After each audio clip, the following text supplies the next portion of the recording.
Noticias seguras.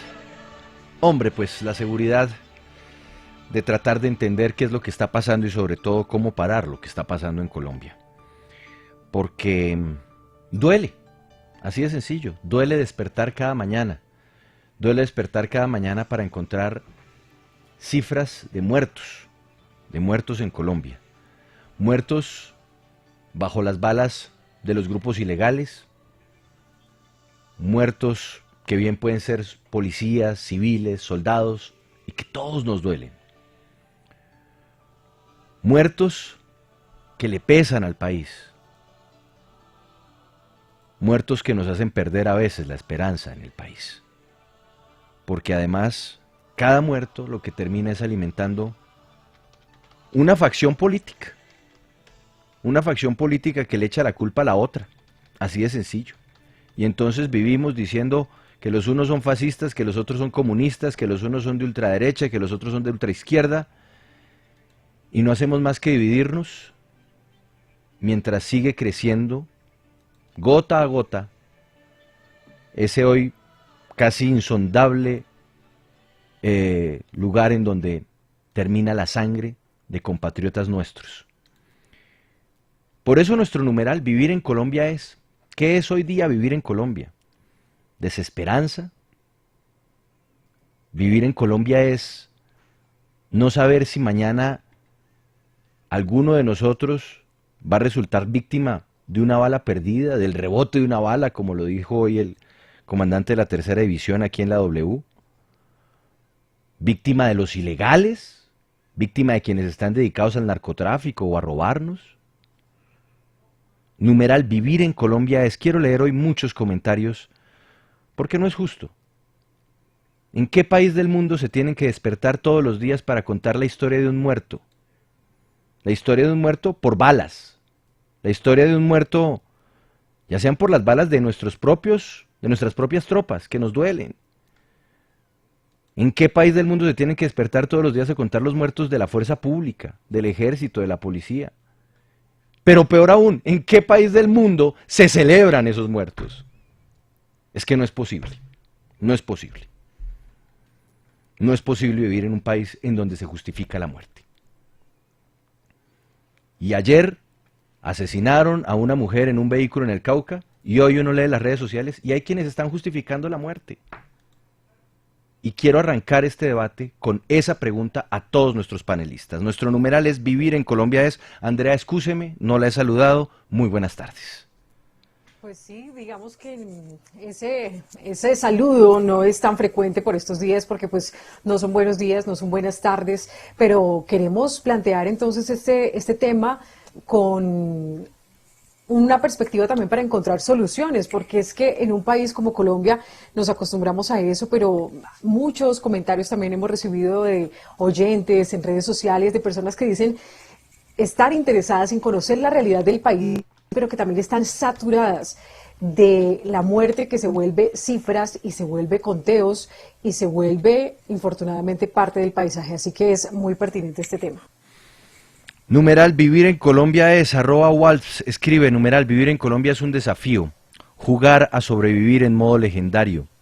@BirdBull97, numeral Vivir en Colombia es realismo trágico. @CBasMarin, numeral Vivir en Colombia es una tristeza y decepción. Por lo único que hay que sacar la cara es por la gente pujante, la gastronomía, los lugares hermosos. Por lo demás, un panorama desolador. @Maravic89, numeral Vivir en Colombia es un riesgo por el conflicto interno, una maravilla por el patrimonio natural de flora y fauna. Me quedo en Colombia. Y @Matreo Cruz L escribe: numeral Vivir en Colombia es inviable. Merecemos una medalla al mérito. Despertarnos todos los días sin enloquecer. Vamos a saludar a nuestros invitados. Es senador del Centro Democrático, muy amablemente se conecta a esta hora con nosotros a través de nuestro Facebook Live. Santiago Valencia, senador, gracias por acompañarnos. Buenas tardes. Buenas tardes, muchas gracias. Un saludo para todos ustedes en la mesa de trabajo, para mis contertulios que ya los van a presentar y por supuesto para todos los oyentes un saludo muy especial. Senador, yo estoy sorprendido.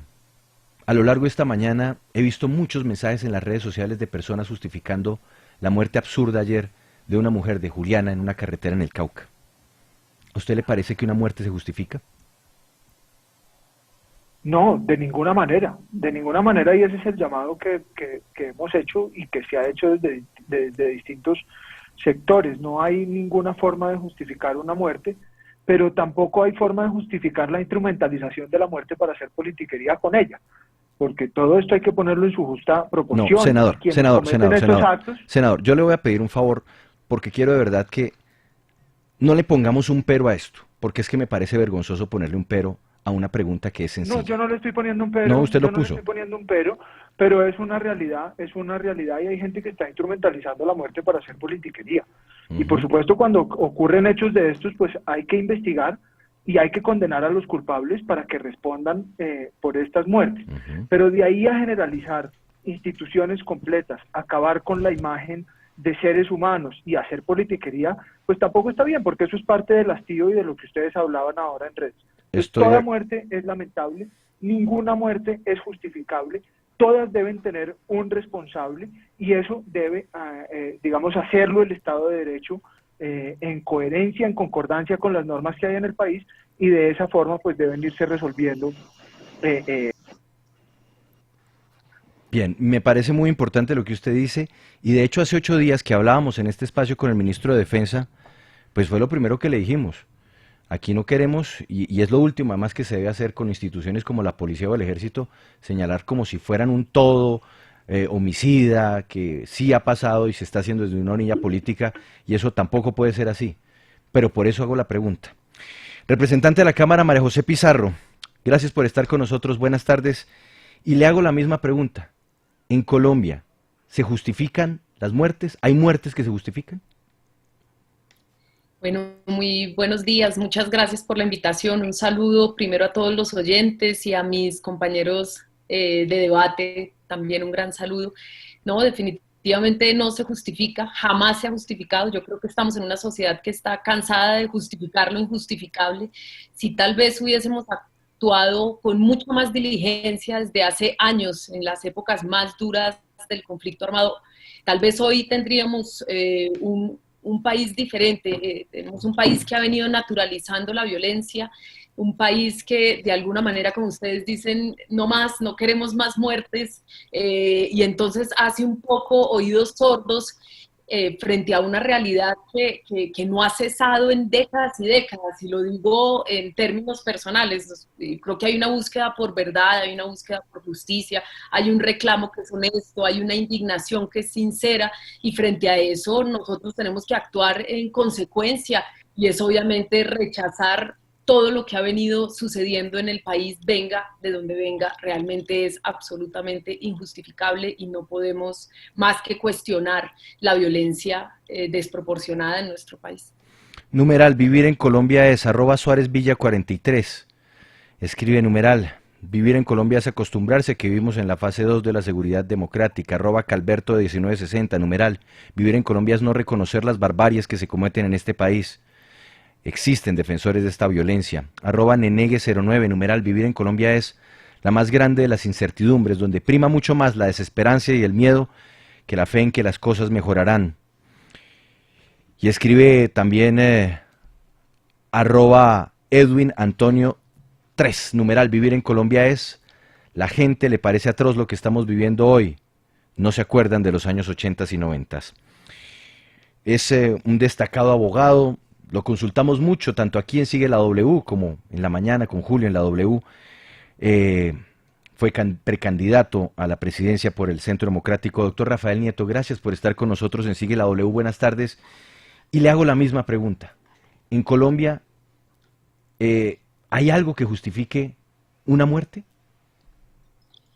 Juan Pablo, muy buenas tardes para usted, para Andrea, para María José de Santiago y para todos los oyentes. En estricto derecho sí, y espero que usted me permita desarrollar lo que Adelante, quiero decir. por favor.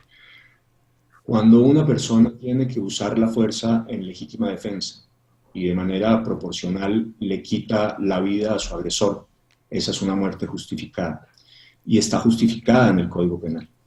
Y también puede haber muertes justificadas cuando las fuerzas militares o la policía del Estado, siempre que medie necesidad y proporcionalidad, usan la fuerza legítima del Estado y eventualmente le causan la muerte a esos agresores, o bien porque los agreden a ellos, o bien porque ponen en peligro la vida, libertad o bienes de los otros ciudadanos.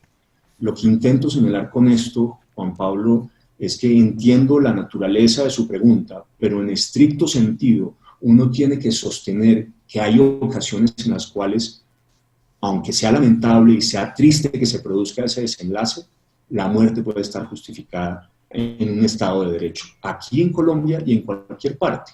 Ahora, dicho esto, en una situación como la colombiana, se producen muchas más ocasiones en que esas muertes ocurren. Aquí, tristemente, tenemos un narcotráfico que está más fuerte que nunca. El año pasado logramos disminuir los narcocultivos un 9%, pero la producción de coca aumentó un 1.5%. Nunca habíamos producido tanta coca, que es la gasolina y el motor de la violencia y el conflicto, por un lado, y por el otro lado tenemos un conflicto armado que está absolutamente vivo. Tenemos un post-acuerdo, sí, pero no hay post-conflicto. De manera que las amenazas, las agresiones permanentes contra la vida, la integridad y los bienes de los ciudadanos, y en ocasiones contra la vida y la integridad de los soldados y los policías, se producen sistemáticamente. Y en esas circunstancias y condiciones es perfectamente legítimo que un ciudadano pueda ejercer la fuerza para defender su vida o la de los que lo rodean, y que lo tenga que hacer un soldado o un policía. Lamentable y triste, sí, justificable eventualmente también. Gracias, doctor Rafael Nieto. Catherine Miranda, representante de la Cámara, también está con nosotros. Bienvenida a Sigue la W. Y le hago la misma pregunta con la que estamos abriendo este panel. Ya le voy a dar el paso a Andrea, que también tiene preguntas, a Mauricio, a Paola. Pero, representante, ¿en Colombia se justifica la muerte? ¿Hay algo que justifique la muerte? Todo esto que estamos viendo y viviendo en estos últimos días. No, precisamente, digamos, esa dialéctica y ese discurso que justifica siempre la muerte, que siempre le buscan un argumento, le buscan una justificación a disparar contra la ciudadanía, a disparar contra manifestantes, es lo que nos tiene hoy precisamente en las calles rechazando la violencia. Yo lamento profundamente, hay unos protocolos establecidos tanto en la policía como en el ejército, donde se determina cuándo se puede accionar un arma y cuándo no. Por ejemplo, en el caso de ayer que vimos tan lamentable, tan doloroso con Juliana, es aún más triste ver cómo tratan de justificar la muerte, cómo no realmente aceptan los errores. Acá estamos viendo que ya están diciendo que se disparó hacia el piso y que del piso le rebotó al cráneo y le llegó a la sien. O sea, es lo más absurdo, lo más ridículo que se ha visto.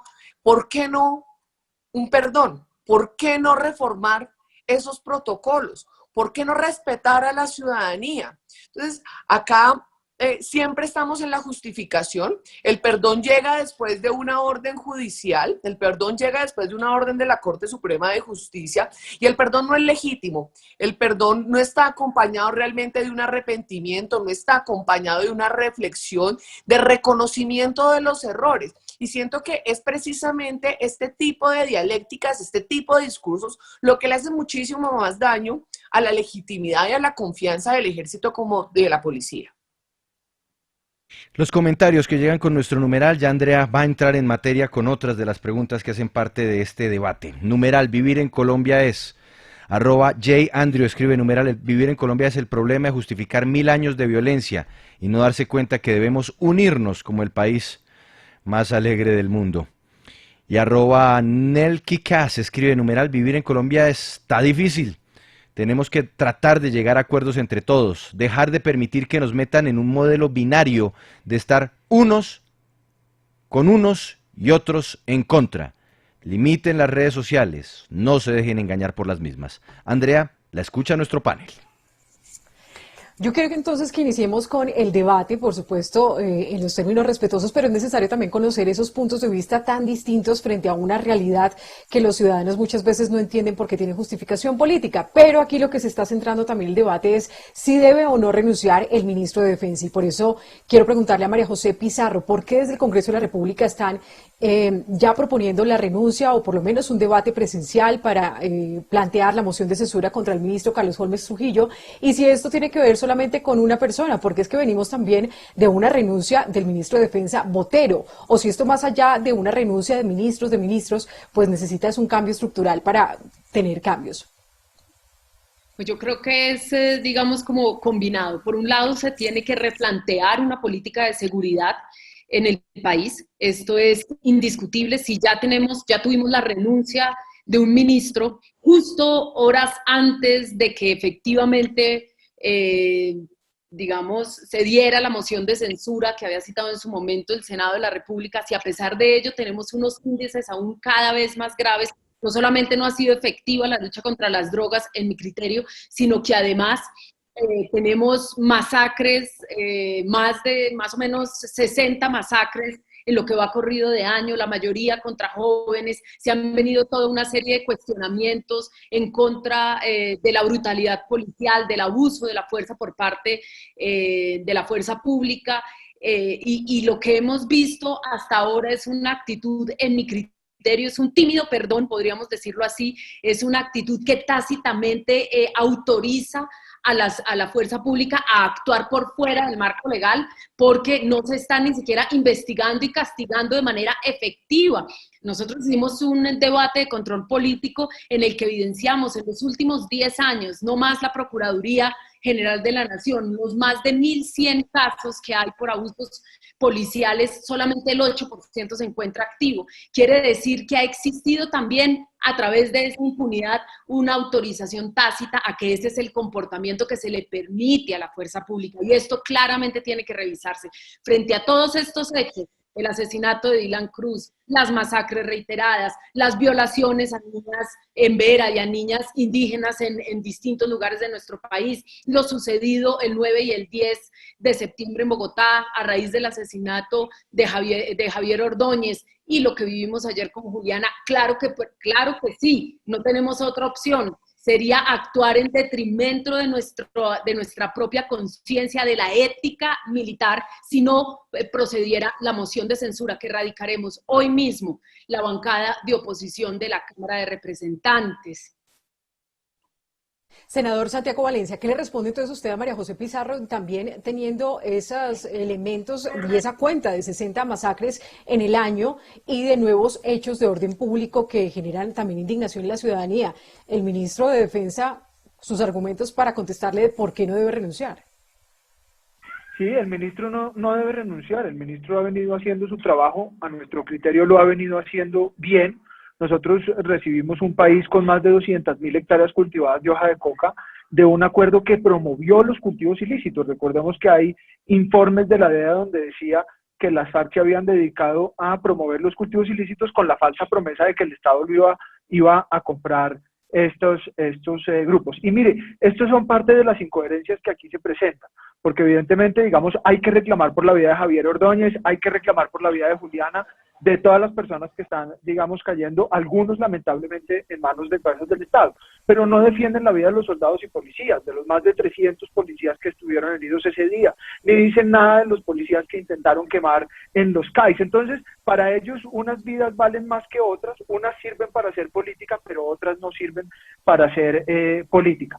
Y el tema de la lucha contra las drogas, pues en gran parte es lo que nos tiene acá, por esa herencia que nos dejaron del gobierno pasado, donde dejaron unas disidencias de las FARC armadas y con 200.000 cultivos, con 200.000 hectáreas de cultivos ilícitos a $1, a más de 3.000 pesos en un negocio redondo, absolutamente montado, y son ellos los que están cometiendo las masacres, las disidencias de las FARC casi siempre en primer lugar, son ellos los que están matando a los líderes sociales, casi siempre, en la mayoría de los casos, las disidencias de las FARC heredaron el negocio, y estas bancadas que dicen que ha fracasado la política no permiten la fumigación con glifosato, no permiten la erradicación forzosa, no permiten la asesoría de tropas norteamericanas. Entonces, todo el tiempo son saboteando la política de seguridad antidrogas para después decir que no funciona. Y unas vidas valen más que otras, exigen resultados, pero no dejan combatir el origen de estos males que tenemos. Entonces, el gobierno está haciendo lo que tiene que hacer, tiene que recuperar la seguridad, tiene que atacar los cultivos ilícitos con la aspersión de glifosato, y esta es la mejor forma, acabar con estas estructuras criminales para proteger la vida de líderes sociales, para evitar las masacres, para evitar lo que estamos viendo hoy en la ciudad.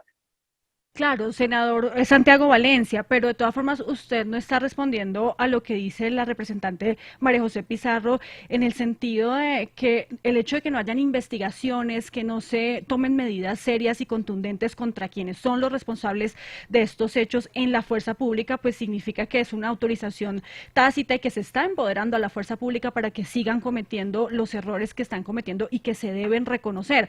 Además, porque los últimos hechos que se Mire, han yo no presentado sé, no hay, yo no no sé de tienen dónde nada saca que la ver. representante. Permítame, yo le Mire, yo no sé pregunto dónde y saca la ya. representante esto, pero Permítame, para le poderle termino de preguntar. responder. El, el, el tema de los últimos hechos pues no tienen nada que ver con el narcotráfico. Son dos personas inocentes que no tienen nada que ver con narcotráfico que resultaron muertas por causa de la fuerza pública, ya sea de la policía o del ejército nacional. Entonces, hay alguien que se Claro, tiene que hacer responsable. Si y no, reitero, si se está claro, empoderando a la y fuerza reitero, pública, si se está dando una autorización, pues alguien se tiene que hacer responsable mire, de esto, ¿no? Y ese sería y el ministro de Defensa, que es reitero, el jefe máximo de las y fuerzas. reitero lo que he dicho al menos unas 3 o 4 veces en esta entrevista, y es: los dos policías que asesinaron a Javier Ordóñez tienen que pagar ante la justicia y tendrán que, con una orden de un juez, seguramente pagar cárcel por lo que hicieron, y en determinado caso, si se determina la responsabilidad del soldado en el Cauca sobre la muerte de Juliana, que todo pareciera indicar que así es, pero yo no soy juez, no, porque es que además aquí hay otra cosa. Aquí ya salieron todos expertos en balística, en criminalística, en forense, todos son médicos forenses. No, para eso hay una gente y para eso el Estado de Derecho tiene que actuar, y hay una gente que es la que tiene que investigar, recaudar las pruebas y llegar al fondo de los hechos. Entonces, la representante Pizarro dice que es que no hay sanciones.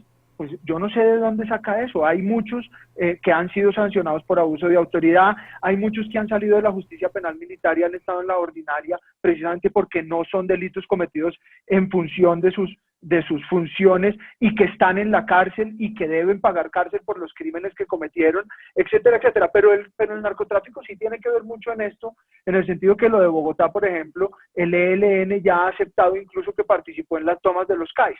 Entonces, aquí hay un grupo de ciudadanía que está manifestando legítimamente, que lo hace pacíficamente, y bienvenida a la protesta pacífica, siempre y cuando esté ceñida a la Constitución y se respeten los derechos de los otros ciudadanos, Andrea. pero hay gente que la está instrumentalizando y que la está utilizando también para llevar a cabo actos de vandalismo y de terrorismo, y el Estado y la policía tienen que ir y actuar para proteger al resto de los ciudadanos, que también tenemos el derecho a no protestar. Pero aquí lo que hay que Andrea, exigir es la actuación del Estado de Derecho para que se sancionen, por supuesto, todos los casos donde Sí. eventualmente exista abuso de autoridad o comisión A de ver, delito. senador, creo que la representante María José Pizarro quiere decir algo. Adelante. Sí, bueno, no sé, creo que Caterín, pero Ah, porque sí. se refirió a mí puntualmente, voy a decir una cosa. sí. Lo primero, nosotros nunca hemos justificado ni hemos dejado de defender la muerte de policías y de soldados. Eso es poner palabras en nuestra boca que son completamente equivocadas. Por el otro lado, nosotros no es que no los dejemos hacer nada, es que ustedes no lo hacen porque es que nosotros no estamos gobernando. ¿Quién está gobernando? El gobierno es el que tiene que hacer algo. ¿No? Nosotros no nos pueden endilgar la responsabilidad de que el gobierno no haga absolutamente nada cuando nosotros estamos parlamentarios de la oposición y sectores políticos que no ganamos las elecciones en el 2018, por favor. Entonces, lo que nosotros estamos pidiendo es que ustedes, que el gobierno, que el Ejecutivo actúe en consecuencia, que los entes de control investiguen, y tristemente las cifras dadas por la policía, las cifras dadas por el Ministerio de Defensa y por la Procuraduría y la Fiscalía nos dicen que en los casos de brutalidad y de abuso por parte de la fuerza pública no hay resultados contundentes. Es así, no lo digo yo, lo dicen ustedes, sus cifras. A ver, el representante Catherine Miranda, ¿qué quería decir? Sí, primero que es absolutamente justificada la moción de censura que nosotros vamos a presentar el día de hoy, porque no solamente estamos hablando de los excesos de abuso de la fuerza por parte de la policía en el marco de las protestas, sino que hay que decirlo con la verdad. Acá a Colombia regresaron las chuzadas, regresaron las masacres, la muerte a líderes sociales está totalmente, exponencialmente, es bárbaro lo que está pasando en el país.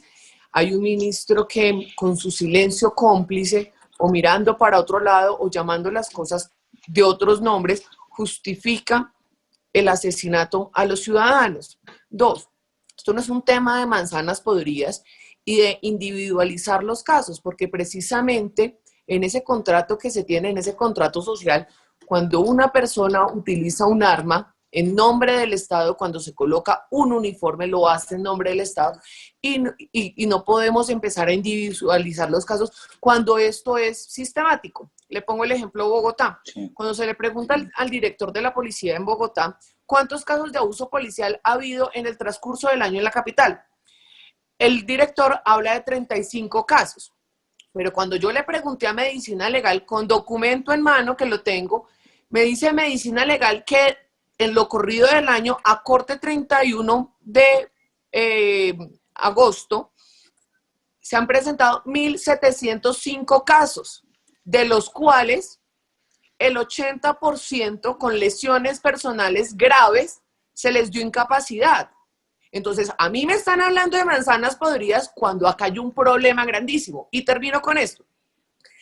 Para algunos, y sobre todo para el uribismo, es muy fácil salir y tomarse una foto, disfrazarse, colocarse la chaqueta de policía, ir a darle palmadas a la espalda a los policías. No, es que el problema que tiene la policía, por ejemplo, no es solamente frente a la ciudadanía. La reforma que necesita la policía es realmente estructural. Y es una reforma evidenciando, por ejemplo, las grandes inequidades que hay al interior de la policía frente a los patrulleros, frente al nivel ejecutivo versus los oficiales. ¿Por qué? A mí díganme por qué no hacemos una reforma al interior de la policía para que los oficiales, cuando se casan, por ejemplo, reciben automáticamente el 30% adicional del salario. ¿Por qué el patrullero no? ¿Por qué el oficial asciende cada 5 años de manera automática? ¿Y por qué hay patrulleros, que son la mayoría, que llevan 18 o 20 años en la institución y jamás han podido ascender de patrulleros? ¿Por qué los cursos para ascenso de los patrulleros se presentan 50.000 personas, 50.000 patrulleros para miserables 2.000 cupos? Si ustedes quieren tanto la policía, sí. Yo sí quiero la policía, yo sí conozco la policía del interior, hagamos una transformación, ayudemos a estos jóvenes efectivamente, porque es que uno entra a la policía, yo soy hija de policías, uno entra a la policía con el mayor orgullo de portar un uniforme, queriendo ayudar a este país, y los tratos al interior de la policía son desiguales, inequitativos. Es doloroso lo que pasa al interior de la policía. Sí. Miren mis redes sociales, más de 150 mensajes tengo yo de este fin de semana de policías diciendo si hay que hacer una reforma al interior de la policía, si hay inequidades, si hay abuso de poder. Hagámosla bien. Uno no quiere la institución, sí. No colocándose una gorrita de policía. Hagamos bien las cosas. ¿Por qué tienen horarios de trabajo terribles de 18, 12 horas diarias nuestros policías? Si vamos a querer la policía, efectivamente, doctora Caterina, interior, mejoremos la calidad de vida de nuestros policías para que salgan a prestar un mejor servicio a la ciudadanía. Y eso es lo que pues se pretende buscar por parte pues de esta moción de censura de que van a citar ustedes, van a seguramente presentar propuestas, y justamente eso es lo que quiero preguntarle al doctor Nieto, escuchando a los congresistas, cada uno con su posición, obviamente algunos divididos. Quisiera saber, la sociedad colombiana hoy en día se cansó, hay indignación, como dice la representante María José Pizarro, pero nada justifica la violencia y es lo que está creciendo día a día y esto se alimenta con odio.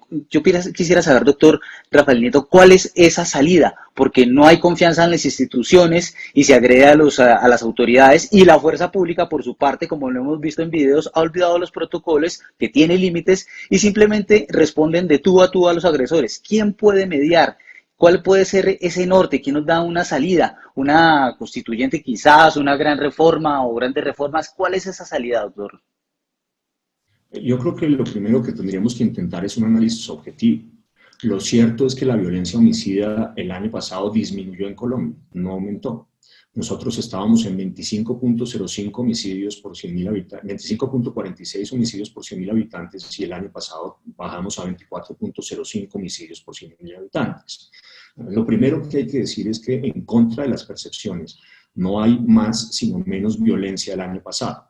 Lo segundo, y no lo digo yo, lo dice la MOE, es que incluso las agresiones contra líderes políticos y sociales en el primer semestre de este 2020 bajaron también.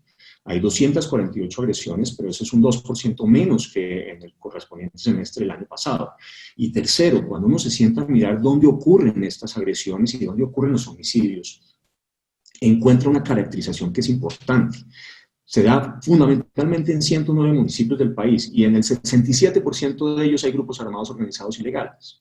Lo que intento señalar con esto es que nuestra realidad nos está marcando un desafío en materia de narcotráfico y de conflicto armado que supone no un debilitamiento, sino un fortalecimiento de la fuerza pública. Eso primero. Segundo, eso no significa, por supuesto, que uno avale un desborde, un abuso, un exceso en el uso de la fuerza. Cualquier conducta en esa dirección tiene que ser claramente condenada y además tiene que tramitarse en el proceso judicial correspondiente para determinar las responsabilidades individuales. Pero no hay una conducta generalizada de la policía. Ahora, en relación con lo que dice Catherine, habría que agregar lo siguiente, que se produzcan, y vuelvo a insistir en el tema porque no es un asunto menor, que se produzca una muerte o que se produzca una herida por un arma de fuego disparada por un policía o por un militar, no necesariamente significa que haya habido abuso o exceso en el uso de la fuerza. En cada caso concreto hay que determinar si lo hubo, si había o no justificación, si había necesidad, si había proporcionalidad. Hacer un ejercicio en virtud del cual uno sostiene que haya uso de la fuerza porque se haya producido una lesión en un ciudadano por un ejercicio del uso de la fuerza de la policía es completamente equivocado. Y ella, que tiene, según he entendido, ancestros que eran policías, lo tiene que entender también. Lo que hay que mirar en cada caso concreto es si hubo o no hubo exceso de la fuerza. Eso supone un proceso judicial. Ahora, dicho esto, lo cierto es que la policía sí tiene un conjunto de reglamentos para el uso de la fuerza, de las armas letales y de las que no son. Tiene unos reglamentos para el control de manifestaciones públicas y yo sí creo que es posible sentarse a mirar si los reglamentos son equivocados o si la instrucción es equivocada o si lo que ha ocurrido es, que es lo que se sostiene por muchos, otros no, que haya habido, a pesar del reglamento y de la buena instrucción, un comportamiento inadecuado, individualizado de ese policía o de ese soldado. A mí me parece que la generalización no es buena, no es sana, hace daño. Y por supuesto, dicho esto, con base en las cifras, uno no le puede pedir la renuncia al ministro de Defensa, porque no hay justificación. Evidentemente no la hay.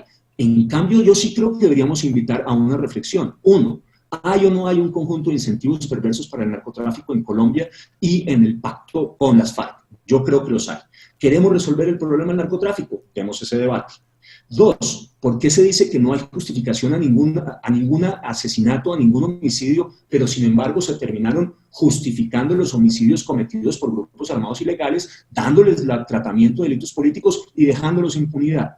Hay un debate que también vale la pena dar. Ahí estamos dando un mensaje equivocado, antiético, antipedagógico a la ciudadanía. Tres, y creo que también tiene sentido y vale la pena mirarlo. ¿Qué es lo que tenemos que hacer como sociedad? Sin duda, tiene que haber un control ciudadano y una veeduría sobre el uso de la fuerza por parte de la fuerza pública. Eso siempre será necesario y es aplaudible. Lo que no está bien, en mi opinión, es, por un lado, hacer generalizaciones sin tener pruebas, y por el otro lado, el desborde de las funciones judiciales, como ocurrió en la tutela que acaba de fallar la Sala Civil de la Corte Suprema de Justicia, pidiendo que se establezca, que se haga un acto de perdón por parte del Ministerio de Defensa, cuando no está ni siquiera comprobado que esas muertes y esas heridas sean responsabilidad de la fuerza pública, y si lo fuesen, que no estuviesen justificadas. La tutela además no es para pedir perdón. Doctor Nieto, perdón es una consecuencia de una decisión en el marco de un proceso penal o en un marco de un proceso contencioso administrativo como una medida de reparación. Doctor Nieto. Pero ciertamente no como una medida de protección de derechos y libertades. Doctor Nieto, perdóneme, lo interrumpo, le quiero leer unos comentarios con nuestro numeral y luego Andrea va a plantear otra pregunta. Mire, escribe @paolaandrea00, numeral, vivir en Colombia es hermoso. Colombia es un país lleno de riquezas naturales y personas maravillosas, empañado durante años por el ejercicio de gobiernos malignos para una nación tan bella. Colombia es digna de mejores dirigentes. @manantial71, numeral, vivir en Colombia es un acto que se acerca a la tragicomedia, cuando en medio de tanto horror y violencia salen como siempre las autoridades y funcionarios a dar discursos predecibles en lugar de actuar y trabajar. Y escribe @ya no más Colombia, numeral, vivir en Colombia es seguir escuchando a políticos que no asumen su responsabilidad y solo se justifican con lo que no hicieron gobiernos anteriores. Una pregunta muy concreta para una respuesta muy concreta, doctor Nieto. Usted nos destaca unas cifras, nos habla de los resultados de la reducción de índices, particularmente de homicidios en el país, pero ¿usted no cree que, por ejemplo, los de este año, pues evidentemente se ve la reducción porque la mayoría de los colombianos hemos estado encerrados? O sea, es como decir que hay menos accidentes de Proporcional. tránsito. O sea, no hay accidentes de tránsito porque es que la gente durante 4 meses o 5 meses ni siquiera sacaba el carro de la calle, de la casa.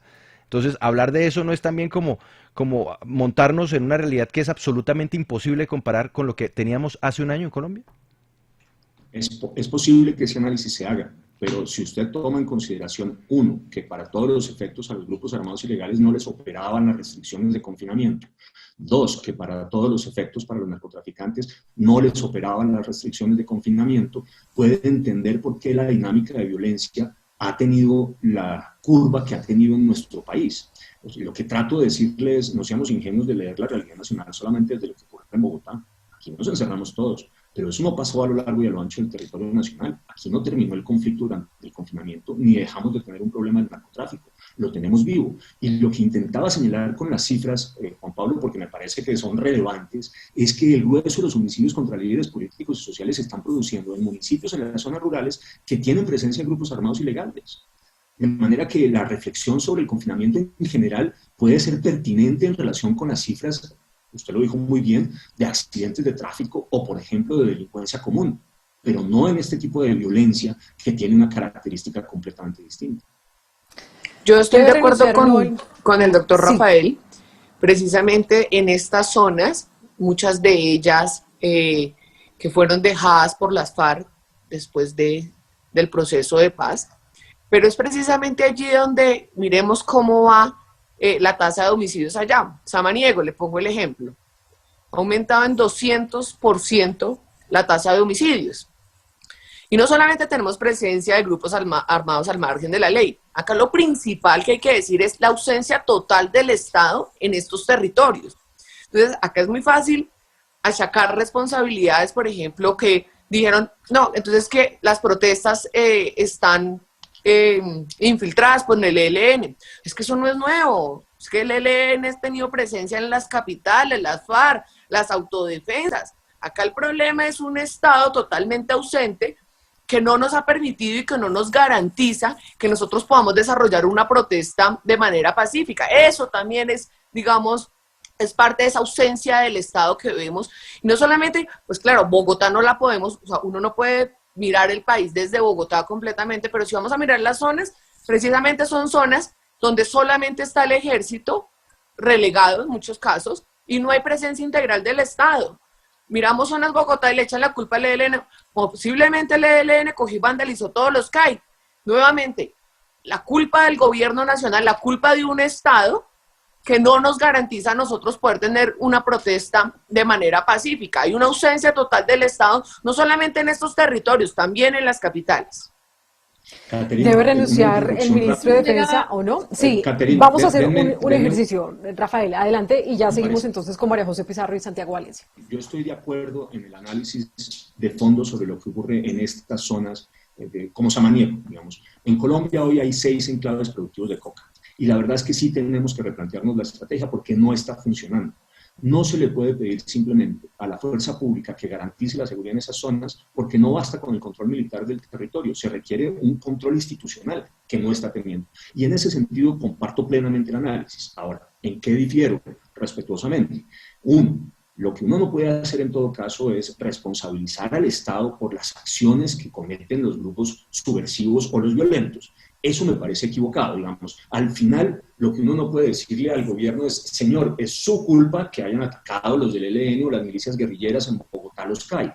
No, yo creo que ahí hay que determinar la responsabilidad de decir, eso es culpa de esos grupos guerrilleros y además yo le pido a usted que haga un uso legítimo de la fuerza para evitar que en futuras manifestaciones y protestas se venga en vandalismo o en acciones delincuenciales de los grupos guerrilleros. Pero en ese propósito, Caterina, y es mi punto, lo que necesitamos es más fuerza pública empoderada, más capacidad para hacer uso legítimo de la fuerza, una mayor capacidad del Estado y no un debilitamiento de la fuerza policial. Y me parece que la discusión se ha ido dirigiendo al debilitamiento y no al empoderamiento, no al fortalecimiento. Y por supuesto, vuelvo y repito, con nada de lo que estoy diciendo pretendo justificar excesos o abusos de la fuerza. Sí. Esos tienen que ser en cada caso Hay concreto un, determinados con Quiero responsabilidad darle la individual. palabra, La Rafael, oposición permítame. se equivoca porque termina abriéndole la responsabilidad a partir de esos hechos individuales a toda la institución policial o a toda la institución militar. Justamente sobre ese tema de la responsabilidad, quiero darle la palabra a María José Pizarro, de la bancada de la Colombia Humana en el Congreso. Y quiero que usted le haga una pregunta a Santiago Valencia, senador del Centro Democrático, ya que aquí también es un previo de lo que se viene en el Congreso y de esa responsabilidad política o no que tendría que tener el ministro de Defensa. María José, ¿qué le preguntaría y qué le refutaría también a su discurso de hoy a Santiago Valencia? Pues bueno, mira, lo primero es, sí, ya se me escucha, perdón. Lo primero es que en primer lugar, digamos, no se puede manipular el temor, la sensación de inseguridad, el miedo de la gente y utilizarlo para otros fines. Aquí estamos hablando no de cuestionar, digamos, no más bien de dejar de cuestionar el actuar violento de los violentos. Eso nunca lo hemos dejado de hacer, lo cuestionaremos, claro que sí, pero nuestro papel en este momento y lo que nosotros estamos intentando hacer es cuestionar cuando la fuerza pública o miembros o sectores de la fuerza pública se salen del mandato legal, violan la ley, violan la Constitución y violentan al ciudadano. Eso es lo que se intenta poner, digamos, como en el centro de la discusión, porque en el Congreso de la República nuestra función es la de hacerle control político al Ejecutivo, no a los violentos. Yo no puedo citar a los vándalos, ni al ELN, ni a las disidencias de las FARC, ni mucho menos al clan de Sinaloa, a que vengan al Congreso de la República para poderles hacer control político. Es que esa no es nuestra función como congresistas. Por otro lado, yo, al igual que Caterín, soy nieta de generales. Fíjate tú, mi abuelo fue comandante general de las Fuerzas Armadas de Colombia.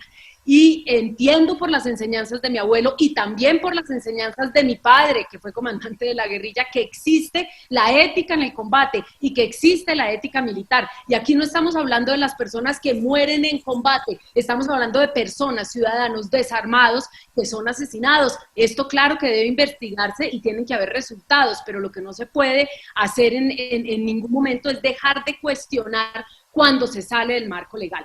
Por otro lado, en nuestro criterio el horizonte es la paz y está demostrado en más de 50 años de guerra y de conflicto que la única manera de desactivar la violencia, de desarmar la ilegalidad, es la salida negociada. Entonces yo a veces me cuestiono, ¿no? Preferirían que los padres nuestros siguieran en la guerra, que a todos nosotros nos mataran por ser hijos de guerrilleros y de guerrilleros además que firmaron la paz y que han cumplido después de 30 años. Mi padre pues habría cumplido muy seguramente si no lo hubieran matado 45 años después de firmar la paz, pero uno no puede cuestionar a la gente que se mantuvo en la legalidad, que ha cumplido con los acuerdos de paz y que sencillamente expresa en el debate democrático sus ideas, porque desmovilizarse no implica desmovilizar el pensamiento y desmovilizar las ideas, implica que uno pueda dar el debate en democracia y en la legalidad, que sea un debate sobre las ideas, pero que el debate sobre las ideas no se traduzca en muertes en el territorio. Finalmente, el informe de la MOE. El informe advierte que el asesinato contra líderes sociales se incrementó en un 85%, aún en el periodo de aislamiento. Caso contrario, como dice Rafael Nieto, ocurrió con las amenazas, que disminuyeron un 24%, pero el asesinato a líderes sociales aumentó. Quiere decir que la violencia en los territorios, que además que los líderes sociales vivieron un doble confinamiento, es decir, la sociedad en los territorios más golpeados por la violencia vivió un doble confinamiento, el confinamiento por la pandemia y el confinamiento por los violentos. Y aquí el deber del Estado, claramente, yo coincido, sí, es atacar y ojalá, digamos, ojalá desmovilizar, desarmar, neutralizar los actores violentos, pero siento que en eso no se ha sido efectivo, porque si no nosotros no tendríamos un incremento dramático en los asesinatos a líderes sociales en los últimos años, y aquí hay múltiples responsabilidades, eso digamos, y una tristeza, un punto final, me duele revisar el Twitter del presidente Iván Duque y no haber visto ni una sola expresión de rechazo o de condolencia por el asesinato de Juliana, porque es lo mínimo que esperamos de un mandatario de todos los colombianos y colombianas. Senador Santiago Valencia, usted ya escuchó entonces a la representante María José Pizarro. ¿Qué le responde usted sobre el énfasis que ella hace en la responsabilidad política de quien debe asumir este orden público que pues se estaría saliendo de control? Le pregunto también. Sí, claro. Mire, evidentemente la oposición tiene un rol de oposición y de control político. Nosotros lo ejercimos durante 4 años en el periodo pasado. Y entendemos perfectamente, digamos, el rol que debe cumplir la oposición, pero también, digamos, tenemos, digamos, ya sobre lo ético, situaciones donde nosotros vemos que hay más, y lo digo con respeto, pero más un interés politiquero a través de la generación de discordia, de malestar y otros para ganar terreno político. Pero bueno, digamos, pero es que no puede ser la que forma ustedes hagan política en la que crean que puedan capitalizar todos hacemos el tema. política. Pero mire, hay unos temas que yo creo que son importantes y hay que decirlos. Mire, ahora la doctora Caterine decía una cosa y es cierto, y esto es un dato clave, y esto hay que mirarlo, y hay que mirarlo con la oposición, y si se pueden encontrar acuerdos, mejor.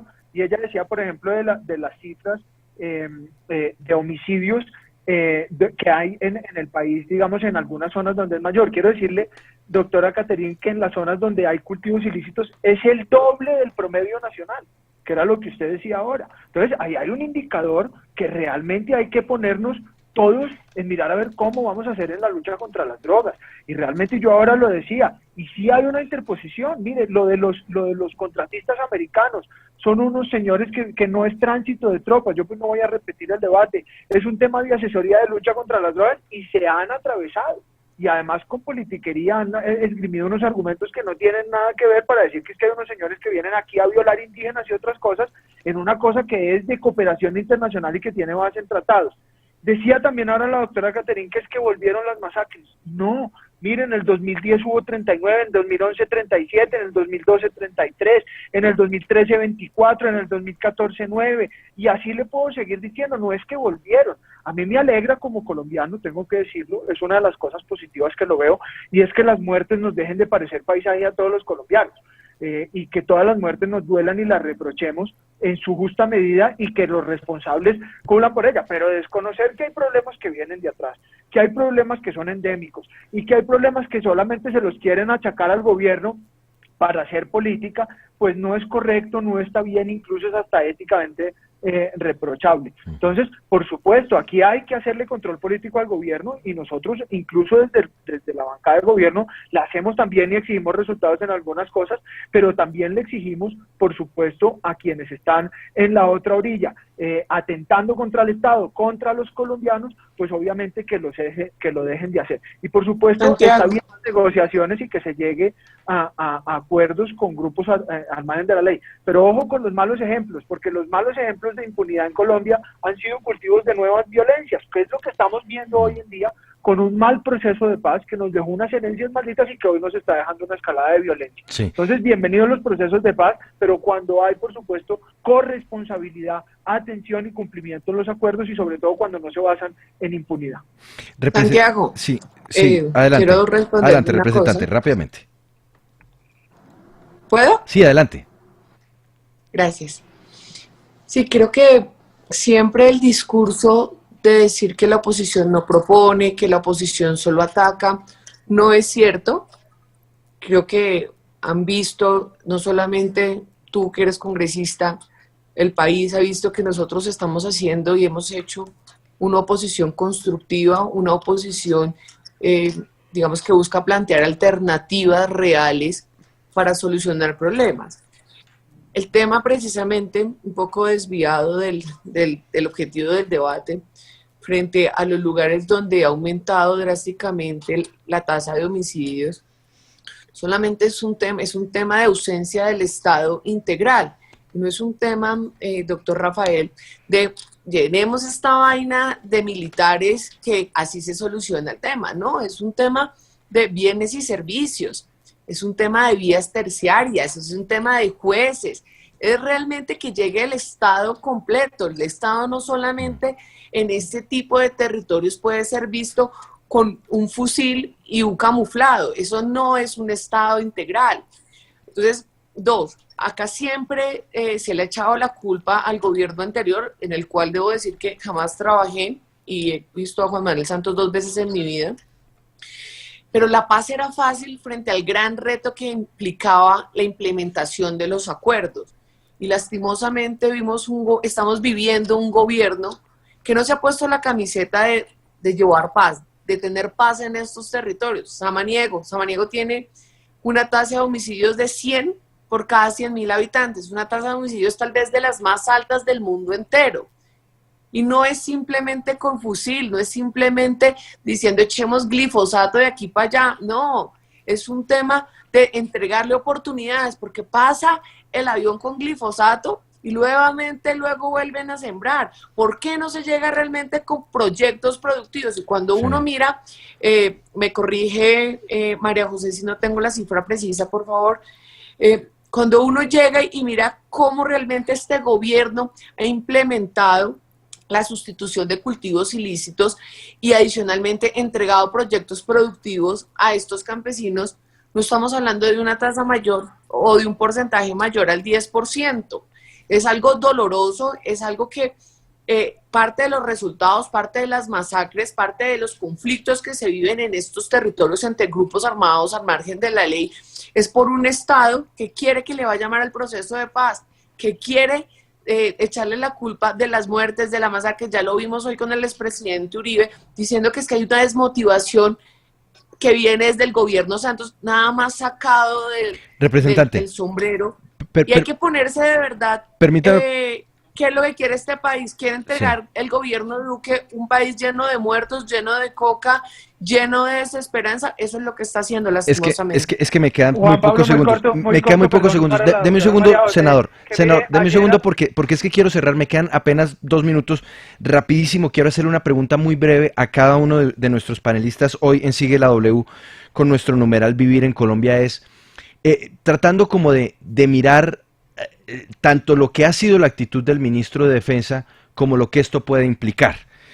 Y yo quisiera que sean unas respuestas muy breves, les pido por favor a todos, y arranco con usted, representante Catherine Miranda. El hecho de que no haya una censura, que no haya, y cuando me refiero a censura es que haya un llamado de atención, que haya por lo menos una reflexión directa, frentera, ante el país y ante las tropas, entiéndase de la policía, del ejército, de toda la fuerza pública, sobre los disparos que pueden haber sido dados de manera errada, cuando se dispara de manera incorrecta sobre ciudadanos. El hecho de que no se llame la atención y no se le diga, ojo señores policías, ojo señores soldados, que ustedes están para defender a los ciudadanos, no termina convirtiéndose en un boomerang que abre la puerta para que se dispare indiscriminadamente y para que se pierda ese deber máximo del soldado, del policía, que es proteger al ciudadano. Representante Catherine Miranda, muy brevemente, por favor. Justifican y alienta la violación de derechos humanos por parte de la fuerza pública, y lo que va a hacer es aumentar esa desconfianza y esta deslegitimidad frente a las instituciones. Rafael Nieto. No lo escucho. A ver, doctor Nieto, vamos a activar el micrófono para poderlo escuchar. Ya. Eso, adelante. Muy bien, Juan Pablo. Yo creo que la reflexión tiene que hacerse sobre cifras y hechos y no sobre especulaciones. Lo que hay que decir es que Colombia no es un país violento. Nosotros tenemos departamentos como Boyacá, que tiene 6 homicidios por 100.000 habitantes, y en cambio otros como Cauca, que tienen 43, o Arauca, que tiene 62. Y usted tiene ciudades como Bogotá, que tiene una tasa de homicidios de 14 homicidios por 100.000 habitantes, y una como Cali, que está cercano a los 50. Luego usted tiene que sentarse a hacer un análisis georreferenciado de lo que está pasando en Colombia en relación con la violencia homicida, para poder entender dónde están las causas y cómo puede responderse adecuadamente. A mí el ejercicio de las generalizaciones, que muchas de las veces lo que tiene es una motivación política, no me gusta y no me satisface. Pero no me respondió. Yo le estaba preguntando, ¿usted no cree que deba hacerse una reflexión? Es que yo no estoy diciendo que digan, es que todos son delincuentes. Jamás, porque además eso no está bien. Pero una reflexión, ojo, un llamado de atención a los hombres, a la tropa. Cuidado con esos disparos, cuidado con a quién apuntan las armas. Hay que cuidar al ciudadano, no considerar que todos son unos delincuentes. Eso no se puede hacer, eso no se debería hacer. Hombre, Juan Pablo, es que yo creo que aquí olvidamos el pasado. Nosotros hemos tenido policías narcotraficantes, hemos tenido policías secuestradores, tenemos policías violadores, hemos tenido policías asesinos. Es que eso no es nuevo y eso no significa que la policía sea violadora o narcotraficante o secuestradora o asesina. Es que hay una conducta que es inadecuada por parte de unos hombres. Si usted quiere hacer un análisis de carácter institucional, siéntese a mirar si el programa de entrenamiento es incorrecto y si los manuales procedimentales lo son. Pero no haga un ejercicio de generalización a partir de la conducta individual de unas personas. Ahí es donde yo vuelvo a insistir. Creo que hay que mirar cifras y hechos y no especulaciones de carácter político. Bien. Uno no puede sostener que hay una responsabilidad institucional con base en que unos policías maltraten a un ciudadano y eventualmente le causen la muerte. Bien. Esa no es una reflexión de carácter correcto y eso es lo que estoy tratando de poner sobre la mesa. Le entiendo. Entonces, le hago una última pregunta.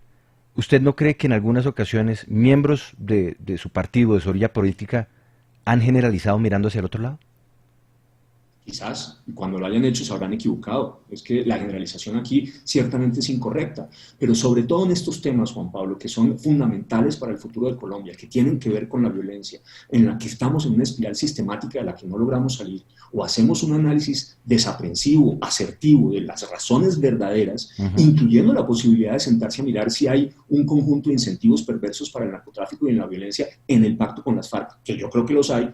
Pero nadie quiere dar el debate porque entonces nos polarizamos entre amigos y enemigos de la paz. Si no hacemos ese ejercicio, insisto, de manera objetiva, no vamos a lograr resolver el problema ni vamos a salir hacia adelante. Representante María José Pizarro, ¿se debería hacer esa reflexión para que las tropas vean al ciudadano no como un posible enemigo, sino como quien debe ser protegido?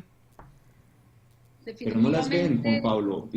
Perdón que interrumpa, esa afirmación no es correcta. Las tropas y la policía no ven al ciudadano como un enemigo, lo ven como alguien que tiene que ser protegido. Una conducta individualizada de unos pocos no puede hacerse el resultado de una generalización como la que hace usted, porque es que desde la pregunta hay una carga muy profunda que no está basada en la realidad, con todo respeto. No, le recibo, Pero es que le recibo su reflexión. Aislados, doctor Nieto, Le recibo su ya no reflexión. son casos aislados, ya se están presentando cada vez más y otro más y otro más y cada semana tenemos las mismas Pues noticias. mire, doctor Nieto, yo solamente le yo puedo sí decir una quisiera cosa. Ayer vimos en responder cómo un policía le apuntaba a unos ciudadanos que estaban manifestándose. No sabemos qué estaba pasando, pero hombre, yo creo que un policía antes de apuntar debe pensar a quién le está apuntando, creo, y yo le hablo como ciudadano. Y estoy de acuerdo con usted, y habrá que hacer el examen concreto de si en ese caso, incluso haber desenfundado la arma era correcto o no. Pero usted también ha visto casos de policías que son agredidos en manada por distintos ciudadanos y el policía no es siquiera capaz de usar la fuerza para... Eso es inaceptable. Es más, el cierre de ese video es inaceptable porque empiezan a agredirlo. Sí, pero quien maneja y quien tiene el monopolio de las armas es el Estado, es la policía, es el ejército, y es inaceptable que el ministro de Defensa justifique cuando se apunta un arma contra un ciudadano. Representante Yo María José quisiera Pizarro, vamos rápidamente responder porque ya me nosotros volé del tiempo, Representante Pizarro, por favor.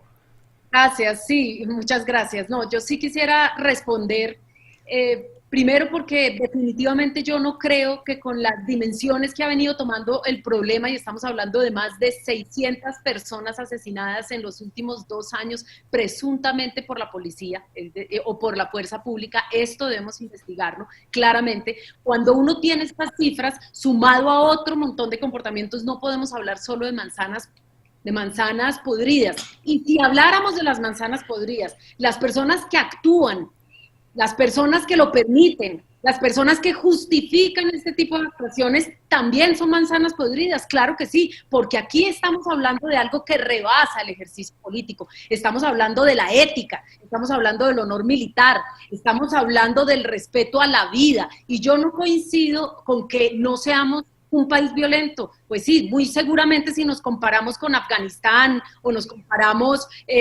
con algún Irak, no sé, algunos otros países en guerra, muy seguramente no seremos el más violento, comparados con Siria, por ejemplo. Pero si nos comparamos con países pacíficos, países que están dejando atrás la violencia, hoy nosotros somos un país violento, claro que sí. Y además, así tuviésemos los más mínimos índices de violencia, tendríamos que condenarla y que rechazarla como sociedad, ¿sí? Y este es un llamado de atención, obviamente, a todos nosotros. Por otro lado, Sí. Finalmente, cuando nosotros cuestionamos el acuerdo de paz, ¿sí? Nosotros tenemos que entender que es un acuerdo entre dos partes, ¿sí? Las dos partes están cumpliendo porque nosotros cuestionamos una parte que no cumple, en teoría, y no cuestionamos el cumplimiento del otro lado. Yo me pregunto, ¿el gobierno está cumpliendo su parte de manera decidida, de manera efectiva, de manera integral? Porque no lo creo así y tendría un montón de cifras que darles y esperamos que nos puedan acompañar la próxima semana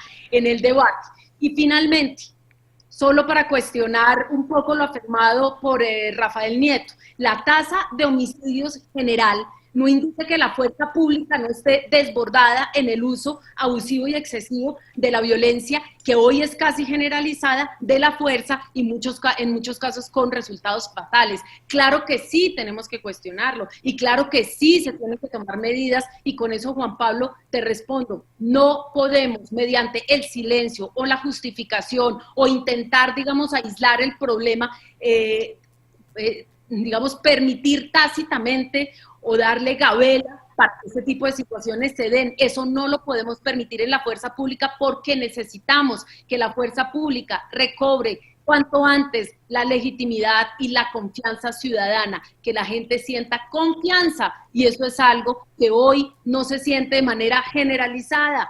Algunos sectores lo sentirán, pero hay otros sectores de la población que no lo sienten, y necesitamos que sea una percepción generalizada de la ciudadanía colombiana. Senador Santiago Valencia, por favor, su respuesta a la inquietud. Sí, muy corto. Mire, lo primero es decirle a la doctora Pizarro que revise el Twitter del presidente. Ayer a la 1:22 lamentó la muerte de Juliana y pidió las investigaciones y sanciones correspondientes. Yo creo que es importante, que no se puede seguir, digamos, generando esta imagen de que es que hay una insensibilidad. No la hay, ¿no? Y ahí está, y ahí lo pueden verificar, y es bueno que ella lo verifique también. Lo segundo, Juan Pablo, es que yo hago parte a la 1:22 ayer, doctora Pizarro, 1:22 de la tarde, por favor. Mire, yo hago parte de la Fuerza Aérea, soy profesional oficial de la Reserva de la Fuerza Aérea. Hice el SIDENAL en el 2015, conozco buena parte del cuerpo de generales que están hoy en brigadas y en divisiones, que son los que están hoy ya en esas categorías. Y le quiero decir, Juan Pablo, que todos los días le ordenan a los hombres acudir y cumplir cabalmente todas las disposiciones en protección de derechos humanos.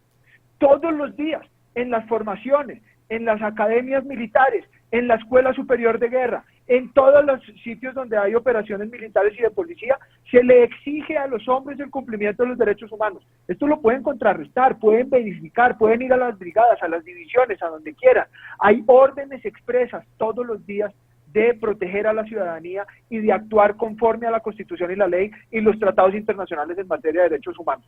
Entonces, hay una política de protección de derechos humanos, hay unos protocolos de protección de derechos humanos, y lamentablemente hay agentes del Estado, soldados o policías, que se retiran de ahí y deben pagar, por supuesto, con todo el peso de la ley, porque ellos portan el uniforme. Su deber es el de proteger a la ciudadanía, y cuando incumplen su deber, por supuesto, su sanción debe ser aún mayor. Pero no puede quedar en el imaginario que no hay instrucciones desde el presidente, desde el ministro y desde los comandantes de todas las fuerzas en no proteger los derechos humanos. Esa generalización acaba la institucionalidad, es injusta, pero además de ser injusta, pues es, y lo digo con todo respeto, politiquera, porque están tratando de recoger un sentimiento en la ciudadanía que hay hoy, simplemente para seguir generando malestar, seguir menoscabando la imagen y la institucionalidad de la fuerza pública, y así lograr sus resultados electorales. Eso es antiético y eso es absolutamente injustificable, pero además acaba con el Estado de Derecho ahí sí en Colombia. Gracias, Juan Pablo. Gracias, senador. Pues a nuestros invitados, muchísimas gracias por estar con nosotros, por darnos su punto de vista.